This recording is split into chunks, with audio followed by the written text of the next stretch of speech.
News 7 Tamil, பொறுப்பும் பொது நலமும்.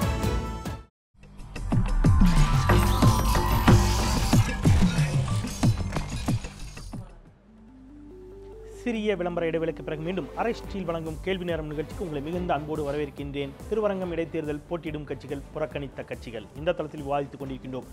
கார்த்திகை செல்வன் ஒரு கேள்வியோடு ஒரு இடைவேளைக்கு போனோம். சொல்லுங்க, மதிமுகவினுடைய அந்த அரசியல் உத்திங்கிறது என்ன மாதிரியாக பார்க்கிறீர்கள்? உங்களுடைய ரெண்டு விஷயங்கள் தொடர்ந்து விமர்சகர்களால் முன்வைக்கப்படுது.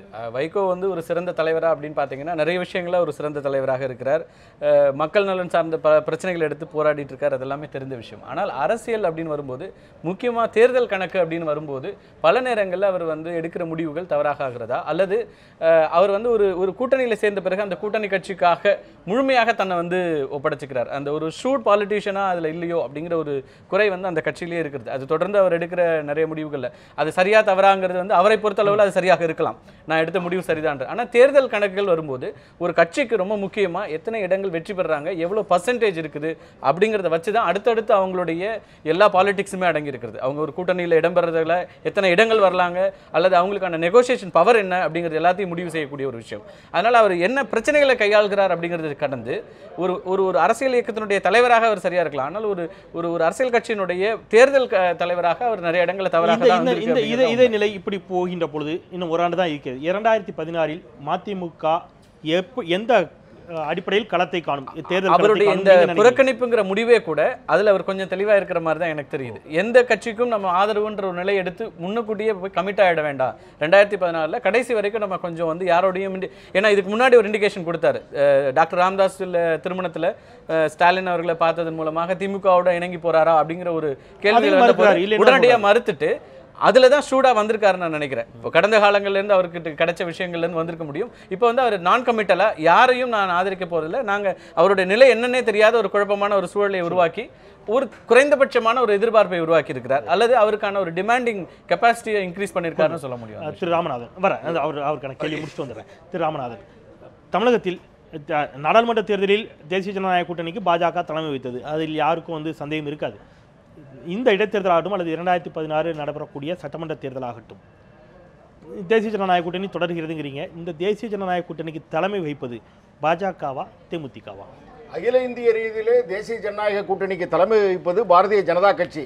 தமிழ்நாட்டை பொறுத்தளவிலே இதை போன்ற ஒரு வட்ட மேஜை, அங்கே உட்கார்ந்திருப்பவர் அவர் தலைமை வகிப்பதாக தெரியும், இங்கே உட்கார்ந்திருப்பவன் இங்கே தலைமை வகிப்பதாக இருக்கும். இது ஒரு வட்ட மேஜை.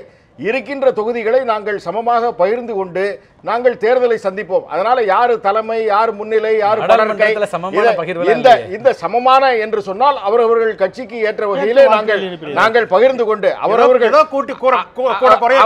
குறைய அந்த மாதிரி நாங்க வந்து அதை பகிர்ந்து கொண்டு நாங்கள் தேர்தலை சந்திப்போம். அதனால இது வந்து யாரு அவர் நீங்க இவ்வளவு அப்பாவியா இருக்கிறீங்க, அவர் உங்களை பகடி செய்யறாரு. இல்ல, அவர் பகடி செஞ்சாலும் கூட அது நல்லதாகவே எடுத்துக்கொள்கிறார். அவர் பகடி செய்யட்டும், அவர் சொல்வது நோக்கம் அப்படிங்கிறது இல்ல. அவர் அவருடைய உள்நோக்கம்ங்கிறது தேமுதிக கொடுக்கக்கூடிய தொகுதிகளை பெற்றுக்கொண்டு கூடுதலாகவோ குறைவாகவோ அப்படிங்கிறார். அதைத்தான் சொல்றேன். இது வந்து ஒரு வட்ட மேஜை. இதுல வந்து அங்க உட்கார்ந்திருப்பவருக்கு அவர் முன்னிலையா தலைமையா தெரியும், இங்க உட்கார்ந்திருப்பவருக்கு நாங்கள் தலைமையாக தெரியும். அதனால நாங்க வந்து பேசி எவ்வளவு தொகுதிகள் என்பதை நாங்க வந்து முடிவு செய்துவோம். என்றால் தேசிய ஜனநாயக கூட்டணி சிந்தாமல் சிதறாமல் சேதாரம் இல்லாமல் இருக்கிறது, ஒன்னும் பிரச்சனையே இல்ல. இமயம் முதல் குமரி வரை பாரதிய ஜனதா கட்சி வெற்றி பெற்றுக் கொண்டே வருகிறது. நிலைப்பாடு வேற, மாநிலத்தில் எங்களுடைய நிலைப்பாடு வேறன்னு சொல்லியிருக்காரு. மாநிலத்திலே அவர் வேற யாரும் கூட்டணி போட தேர்தல் அவங்க வந்து தனித்து போட்டி அப்படிங்கறது இப்ப வரைக்கும் ரொம்ப மிக இல்ல. பாஜக விட்டுறலாம். தேசிய ஜனநாயக கூட்டணியில் பாமகவும் இருக்கிறது, தேமுதிகவும் இருக்கிறது உங்களுடைய வாதம். நான் பாஜகவை இதுல இருந்து விட்டுறலாம். தேமுதிக பாமக ரெண்டு எடுத்து பேசிக்கலாம். தேமுதிக விஜயகாந்த் தலைமையில் தான் ஆட்சிங்கிறதுல உறுதியா இருக்கிறாங்க, பாமக எங்கள் தலைமையில் தான் ஆட்சிங்கிறத உறுதியா இருக்கிறீங்க. உங்களை விட்டுருங்க, நாங்க வட்ட மேஜையில உட்கார்ந்துருக்கோம்னு சொல்றீங்க, ஆனா அவர்கள் இரண்டு பேரும் வட்ட மேஜையில் உட்கார்வதற்கு தயாராக இல்லை. நீங்க ஏற்கனவே இது எப்படி ஏற்கனவே முந்தின சுற்றுல சொல்லும் பொழுது ஏற்கனவே வேட்பாளர்களை பாட்டாளி மக்கள் கட்சி அறிவித்திருந்தது. கடந்த தேர்தலில் தேமுதிக இதை போல வேட்பாளர்களை அறிவிக்கின்றார்கள். இருந்தாலும் கூட கடைசி நேரத்திலே வாபஸ் வாங்கி கொண்டு அந்த கூட்டணிக்குள்ள ஒரு அட்ஜஸ்ட்மெண்ட் பண்ணி கொண்டு அந்த கூட்டணிக்குள்ளே இணக்கமாக இருக்கின்றார்கள். எல்லா கட்சிக்குமே இன்றைக்கு வந்து நாங்கள் 1 கோடி உறுப்பினர்களை தமிழ்நாட்டிலே சேர்ப்பதற்கு உண்டான முயற்சியிலே ஈடுபட்டிருக்கிறோம். அதிலே 60 லட்சம் அப்படின்னு 60 லட்சம் நிச்சயம், 1 கோடி லட்சியம் என்ற இலக்கிலே நாங்கள் இருக்கிறோம். தேமுதிக ஒரு கூட்டணி வைத்ததனுடைய விளைவு அவர்களுடைய வாசகங்கள்லாம் அப்படியே வருது.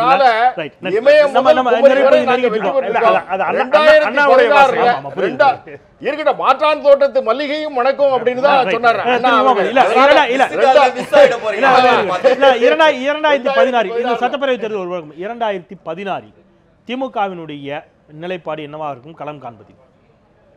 திமுகவினுடைய நிலைப்பாடு மதவெறி பிடித்த மத்திய சர்க்காரினுடைய ஆளுகின்ற பிஜேபியையும் இங்கே இருக்கக்கூடிய இன்றைக்கு நடந்து கொண்டிருக்கிற அராஜக அதிமுக ஆட்சியையும் வீழ்த்திவிட்டு திராவிட முன்னேற்ற கழகம் ஆட்சியை கைப்பற்றும் அதற்கான சூழலை உருவாக்குவீர்கள். கண்டிப்பாக கூட்டணி அப்படிங்கிற அடிப்படையில் திமுகவோடு கூட்டணி வைத்துக் கொள்வதற்கான சாத்தியக்கூறுகளோடு இப்பொழுது இன்றைய நிலையில் இருக்கக்கூடிய கட்சிகள் எதுவாக இருக்குது நீங்க நினைக்கிறீங்க? பர்சனலா சொல்லுங்க. இல்ல கட்சி சார்ந்து விட்டுருங்க.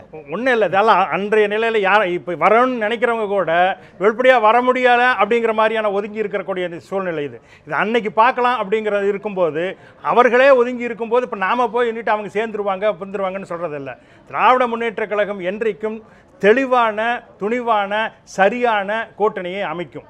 அன்றைக்கு அது வென்று காட்டும். கார்த்திகை செல்வன் அவர்கள் சொன்னார்கள், வைகோ அவர்கள் கொள்கை ரீதியாக உணர்வுபூர்வமான ஒரு தலைவர். நயத்துக்கு அரசியல் நாகரிகம் தமிழ்நாட்டிலே பட்டு போய்விட்டது என்பது பல நிகழ்ச்சிகள் பற்றி சொன்னார். திருமண நிகழ்ச்சிகளை பற்றி சொன்னார். திருமண நிகழ்ச்சிகளில் அரசியல் தலைவர்கள் கலந்து பேசுவதே கூட்டணிக்கான முன்னேற்பாடு கூட பேச ஆரம்பிச்சாங்க. அதுக்கான இண்டிகேஷன்ஸ் ரெண்டு பேரும் பேட்டியிலே சொன்னாங்க. அப்படிதான் சொன்னாங்க. மதுவிலக்குக்காக வைகோ அவர்கள் நடந்து வரும்பொழுது முதலமைச்சர் இன்றைய முன்னாள் முதலமைச்சர் சந்தித்த பொழுது அதிமுகவோட பேரம் நடக்கிறதா கூட சொன்னார்கள். ஆனால் என்னை பொறுத்தவரை நான் சொன்ன வைகோ அவருடைய திறமைக்கும் உழைப்பும் ஒருங்கே இருக்கின்ற காரணத்தால் இவர் முன்னேறி விடுவாரோ என்கின்றதுக்கான ஸ்பேஸ் யாரும் கொடுக்க கூடாது என்கின்ற அடிப்படையில் பெரிய கட்சிகள் இருக்கிறது என்கின்ற எண்ணம் எங்களுக்கு இருக்கிறது.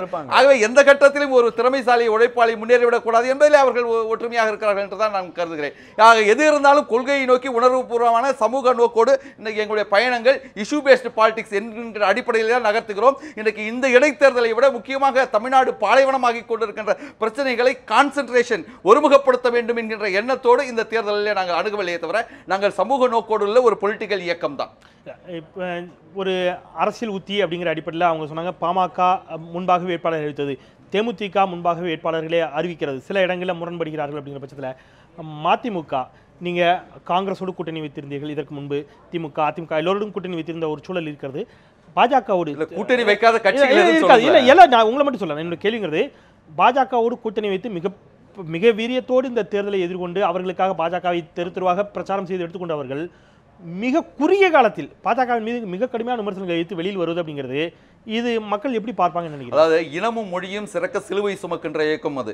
ஆனா இன பிரச்சனைகளை எடுப்பிலே நாங்கள் என்ன சொன்னா மொற்ற எஜெண்டா எதுன்னு சொன்னா வாஜ்பாயினுடைய குறைந்தபட்ச அணுகுமுறையாவது ஈழ பிரச்சனை இருக்க வேண்டும் என்று சொன்னதை மீறி வளர்ச்சி நாயகன் என்கின்ற காரணத்தால் அது காங்கிரசுக்கு ஆல்டர்னேட்டிவ் வேற என்ன இருக்கு? ஆக வளர்ச்சி நாயகன் என்று சொன்னார்களே, வளர்ச்சி முன்னேற்றம் இதை மூலமந்திரமாக வைத்திருக்கிறார்களே, வளர்ச்சி இருக்குமோ என்கின்ற அந்த அடிப்படையில் வேறு வழி இல்லாமல் காங்கிரஸை ஆதரிக்க முடியாது என்ற காரணத்தால் இன்னைக்கு பிஜேபி ஆதரிக்க வேண்டிய ஒரு இக்கட்டான காலகட்டத்தை இது ஒரு இருண்ட காலமாகத்தான் நாங்கள் நினைக்கிறோம். நிறைவுக்கிறதா கார்த்திக் சொன்னேன். இந்த தேர்தல்கள் எல்லாம் எப்படி மாறி போய்விட்டது? எல்லா கட்சிகளுமே எந்த அடிப்படையாக அவர்களுக்குள் எந்த கொள்கை உடன்பாடுகளும் இல்லாத நிலையில் மிக எக்ஸ்ட்ரீம் லெவலில் முரண்பட்ட கட்சிகள் எல்லாம் தேர்தலுக்கு மிக சில வாரங்களுக்கு முன்பு அல்லது மிக சில நாட்களுக்கு முன்பு கூட கூட்டணி வைத்து மக்களை சந்திப்பது அப்படிங்கிறது மக்களும் இதை ஏற்றுக்கொள்ளக்கூடிய மனநிலைக்கு போய்விட்டார்களா? இது என்ன மாதிரியான தேர்தல் அரசியலை பொறுத்த வரைக்கும் கொள்கைகள் எல்லாம் இப்ப கிடையாதுங்க. அதெல்லாம் முடிஞ்சு போனது, எப்பவுமே யோசிக்க முடியாது. தமிழ்நாட்டை பொறுத்த வரைக்கும் திமுக அதிமுக ரெண்டு பேரும் ஒரு அணியில வர மாட்டாங்க. தேசிய அளவில் காங்கிரஸ் பிஜேபி ஒரு அணியில வராது, இவ்வளவுதான். மற்ற எல்லாமே சேரும். ஆனா இந்த தேர்தல்ங்கிறது ரொம்ப குறிப்பா என்ன பார்க்க வேண்டியிருக்குன்னா, இடைத்தேர்தல்களுக்கு இவ்வளவு பெரிய ஒரு அதிகாரங்களை பயன்படுத்த வேண்டுமாங்கிற ஒரு கேள்வி நம்ம முன்வைக்க வேண்டியிருக்கு. எல்லா அமைச்சர்களும் அங்க போய் சேர்றாங்க, திமுக சார்பா எல்லா முன்னாள் அமைச்சர்களும் அங்க இருக்கிறாங்க. இடைத்தேர்தலுக்கு இவ்வளவு பெரிய விஷயங்களை செய்ய வேண்டிய அவசியம் ஏற்பட்டிருக்கிறதா, இவ்வளவு பெரிய மெஷினரி யூஸ் பண்ண வேண்டியிருக்குதா அப்படிங்கிற கேள்விகள் எல்லாம் தான் இதுல நம்ம எழுப்ப வேண்டியிருக்கு. ஆனால் 2016 திமுக எடுக்கிற முயற்சிகள் ஒருவேளை செக்யூலர் ஒரு 40 அமைச்சர்கள் ஒரே இடத்துல குவிஞ்சு அங்க இது பண்ணும்போது எதிரி எடுக்கின்ற ஆயுதத்தை நாங்களும் எடுத்தால் தான் நாங்கள் தேர்தல் காலத்தை சந்திக்க முடியும். எனவே நாங்கள் 40 பேர் முறியடித்து பாரதிய ஜனதா கட்சி வெற்றி பெறும். அது 2016 தேர்தலுக்கு தேசிய ஜனநாயக கூட்டணி தேசிய ஜனநாயக கூட்டணியோ பாரதிய ஜனதா நன்றி நன்றி நன்றி. ஏன்னா யார் இன்னும் போட்டியிடுவார்கள் அப்படிங்கிறது இன்னும் உறுதி செய்யப்படாத நிலையில் தேசிய ஜனநாயக கூட்டணி வெற்றி பெறும் அப்படிங்கிறது உங்களுடைய நம்பிக்கையாக இருக்கிறது. திமுக வெற்றி பெறும் அப்படிங்கிறாங்க. மதிமுக களத்திலேயே இல்லை, அதற்கான காரணங்களை அவர்கள் அடுக்குகிறார்கள். மக்கள் நிச்சயமாக அவருடைய வாக்குகளின் மூலமாக பதிலை சொல்லத்தான் போகிறார்கள். அது ஒருபுறம் இருக்கட்டும். அரசியல் அப்படிங்கிறது அது தேர்தல் களத்தில் நின்று வெற்றி பெறுவது அல்லது களத்தில் நின்று தோல்வி அடைவது அப்படிங்கிற பட்சத்தில் தேர்தலை புறக்கணிப்பது அப்படிங்கிறது, வாக்குகளை கட்டாயமாக வாக்கு செலுத்தியே தீர வேண்டும் அப்படிங்கிற மாதிரியான சட்டத்தை கொண்டு வர வேண்டும் என்று சிலர் இங்கே வலியுறுத்தி கொண்டிருக்கிறார்கள். ஆனால் அரசியல் கட்சிகளாக இருப்பவர்கள் ஏன் கட்டாயமாக போட்டியிட வேண்டும் என்ற ஒரு சட்டத்தை கொண்டு வரக்கூடாது அப்படின்னு ஒரு நேர் கேள்வி கேட்டிருந்தார். இந்த மாதிரியான சூழல்கள் தேர்தல் அரசியலில் கட்சிகள் தேர்தலை புறக்கணிப்பது அப்படிங்கிறது ஜனநாயகத்துக்கு ஏற்புடையதா? இது போன்ற பல்வேறு கேள்விகள் தொடர்ந்து எழுகின்றன. காலம்தான் பதில் சொல்லும். காத்திருப்போம் நம்பிக்கையோடு. இந்த அளவில் இந்த அமர்வை நான் நிறைவு செய்கின்றேன். மறந்து கொண்டே இருப்பது மக்களின் இயல்பு, அதை நினைவுபடுத்திக் கொண்டிருப்பது எனது கடமை. மீண்டும் மற்றும் சில மக்கள் சமூகம் சார்ந்த பிரச்சனைகளோடு கேள்வி நேரத்தில் உங்களை சந்திக்கின்றேன். நான் செந்தில். நன்றி.